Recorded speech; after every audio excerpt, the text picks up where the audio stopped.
লেখাপড়া করতে যাবে, তারা প্রাথমিক স্কুলে লেখাপড়া করার সময় তাদের ঈমান আকীদা বিরোধী, চরিত্র বিরোধী এবং নৈতিক মূল্যবোধ বিরোধী যে শিক্ষা তারা পাবে, এই শিক্ষার জন্য তাদেরকে কি আমরা প্রাথমিক স্কুলে পাঠাবো?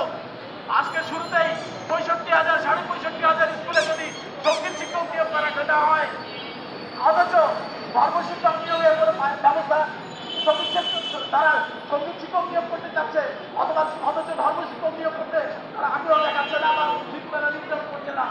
এই বিষয়টি নিয়ে জনগণের অনেকদিন দেখি না কেন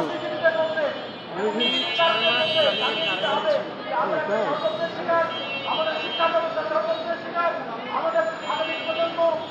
শুধু দর্শক, আমরা দেখতে পাচ্ছি জাতীয় প্রেস ক্লাবের সামনে একটি মানববন্ধন করছে এবং আয়োজনে মূল্যবোধ আন্দোলন আমরা দেখতে পাচ্ছি।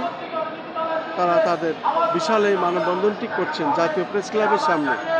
এবং আজকে আপনারা এখানে উপস্থিত হয়েছেন এই জন্য আমাদের পক্ষ থেকে আবার কৃতজ্ঞতা এবং ধন্যবাদ জানিয়ে আমরা আমাদের মানববন্ধন এখানেই সমাপ্তি ঘোষণা করছি।